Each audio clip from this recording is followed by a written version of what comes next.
Omulamuzi wa kkooti enkulu Isaac Muwata alagidde Ssaabawabi wa gavumenti okuggyayo kalonda yenna n'ebiwandiiko byonna ebyekuusa ku ndagaluse oba DNA ezaakuŋŋaanyizibwa okuva ku bintu ebigambibwa nti bye byekuusa ku kufa kw'omugenzi Henry Katanga biweebwe bannamateeka bannamwandu Mole Katanga basobole okuteekateeka empoza yaabwe. Ekiragiro ky'omulamuzi kijidde mu kiseera nga bannamateeka bannamwandu Mole Katanga aba Kampala Associated Advocates nga bakulembeddwa mu nnamateeka Peter Kabasi bategeezezza kkooti nti bose beetegefu kusoya bibuuzo omusirikale Andrew Mubiru Kizimula eyeekebejja endagaluse ezigambibwa nti zaggyibwa ku bintu ebyo olw'okwongera okulumiriza nnamwandu Mole Katanga. Omusirikale ono Kizimula ng'ali ku ddaala lya Assistant Commissioner of Police yawadde obujulizi mu kkooti nti emundu ekika kya pistol yasangibwa mu maka era egambibwa nti yakozesebwa okutta omugenzi Henry Katanga bwe yagyekebejja yagizuula nga yaliko ekinkumu ekya Mole Katanga nnamwandu w'omugenzi wamu ne muwala waabwe Patricia Kakwanzi. Ebyavudde mu alipoota y'omusirikale ono byayongedde okweraliikiriza aboludda oluwawaabirwa wabula ne bategeeza kkooti nti beetaaga okusooka okufuna kalonda yenna akwata ku byava mu alipoota eyo babyekenneenye n'oluvannyuma balyoke bateeketeekewo okuwoza kwabwe. Kkooti era ekkiriza sampo ezaakuŋŋaanyizibwa okuva ku mulambo gwa Henry Katanga zikozesebwenga ebizibiti mu musango ogugenda okutandika okuwulirwa essaawa yonna. Mole Katanga avunaanibwa omusango gw'okutta bba Henry Katanga nga yeekubanye ne bawala be ababiri okuli Martha Nkwanzi ne Patricia Kakwanzi wamu n'omukozi w'awaka George Amanyire n'omusawo Charles Otayi. Minisitule y'ebyensimbi ekakasizza nti ebyenfuna bya Uganda byongedde okukula n'ekiviirako eggwanga lino okwongera okunyweza emirandira gyabyo mu byenkulaakulana. Gavumenti egambye nti ebyenfuna bya Uganda bikuze okuva ku buwumbi 50 okutuuka ku buwumbi 500 obw'ensimbi eziyingizibwa mu ggwanika ly'eggwanga buli mwaka.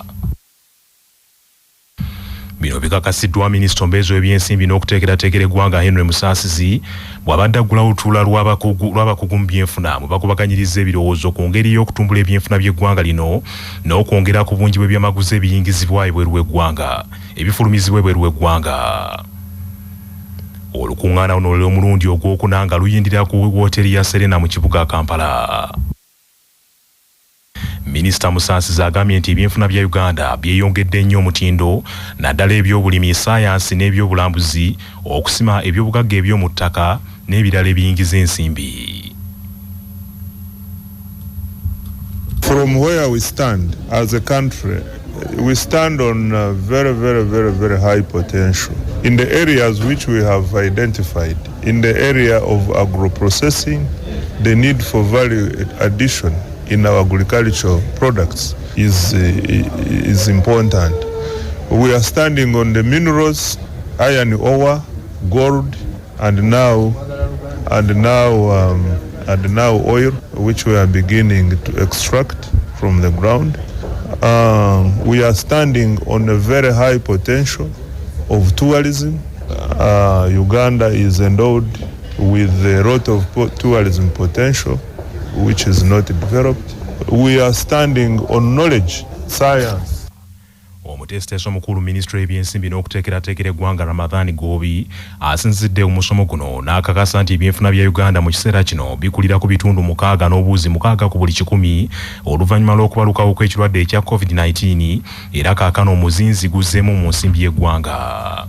Agambye nti bakwongera okutumbula ebyobulambuzi mu ggwanga kubanga bimu ku bisinze okusakira Uganda ensimbi engwira nga mu myaka 15 egiyise Uganda ebikuŋŋaanyizaamu obuwumbi bwa $50 nga buli mwaka akawumbi kamu n'obukadde 4 eza dola za Amerika ze zikuŋŋaanyizibwa okuva mu kisaawe ky'ebyobulambuzi. Obulambuzi bwaleeta biliyoni namba eya dola ne miliyoni za dola nga 4. Izo no sente mpitirivu naye ate nga tebinaba kuddayo ku mutindo gwe byali bituuseeko nga COVID tannadda manya ntannagwawo kane twagala tubiteekemu essira ate nga namba zitulaga nti singa tuinvestinga mu byobulambuzi mu myaka nga 15 ejijja maaso Uganda ejja kuba efuna biliyoni za dola 5 okuva mu byobulambuzi buli mwaka. Ekirala ne tuteeka essira ku byobugagga eby'omu ttaka. Bannaffe abali mu mulimu guno bazze batubuulira ebizibu bye basanga, licenses, okubateekamu ensimbi, okuba nti balina capital gwe basobola okukozesa okubayamba okwongera omutindo kw'ebyo bye baggye mu ttaka n'okubitunda ebweru. Omuntu omwafiiriddewo mbulaga ku luguudo oluva e Kampala okudda e Jinja, tractor namba UBM 611U ebadde eva ku luguudo olw'ettaka mu bitundu eby'Olugalambo ng'eyingira oluguudo Mwasanjala bw'eyingiridde omuvuzi wa pikipiki namba UEP 551 emuttirawo. Afiiriddewo ategerekese nga ye Sulaiman Muwawu nga wa myaka 40 egy'obukulu era ng'ono abadde mutuuze w'Esseeta mu disitulikiti y'e Mukono. Omwogezi wa poliisi mu kitundu kya Ssezibwa Helen Butoto agambye nti akabenje kano kavudde ku mugoba wa tractor amaze gayingira kkubo.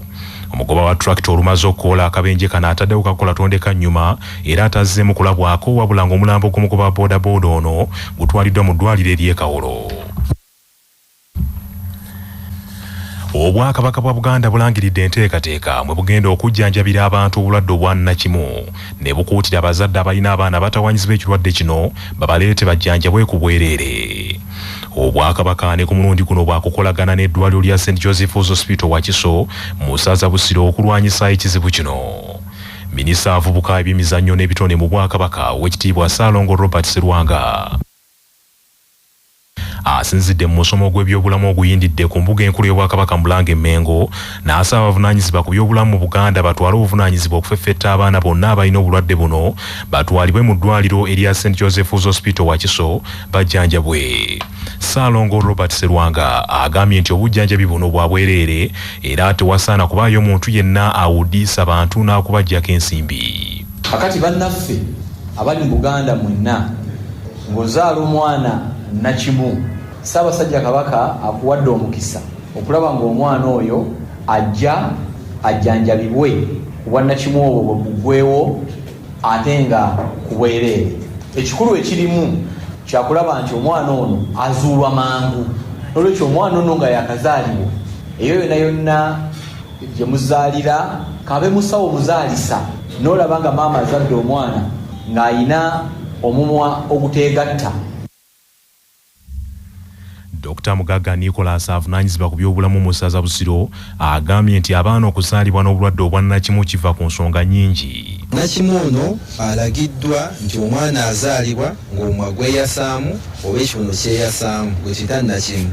Era nga amazima ekikireeta ekiragiddwa ekikulu ennyo eba kubanga endiisa mbi nti bamaama bwe tuba tetwetandide kulya mmere erimu ekimula ddala folic acid ava mu nva endiirwa mu myezi ekisooka 3 omwana mwatondebwa abeera alayikira okufuna nnakimu. Bamaama abamira amalagalagala nga bali mbuto, bamaama abo tukina kimanya nti omwana waba atonda bw'omuwa eddagala lingi teriri seefu eri baana bano era asobola okuleeta obukosefu obwa nnakimu bano. Obubenje butumalidde abantu ku nguudo nalumanya ne Ssaalumanya. N'olwekyo taasa obulamu bwo n'obwa buli akozesa oluguudo ng'ogoberera amateeka buli omu atuuke mirembe. Waswa Badiro makaniko omutendeka agamba nti abagoba b'ebidduka bonna mu ggwanga kibakakatako okusooka ng'okwekenneenya emipiira ku bidduka byabwe nga tebannabissa ku nguudo.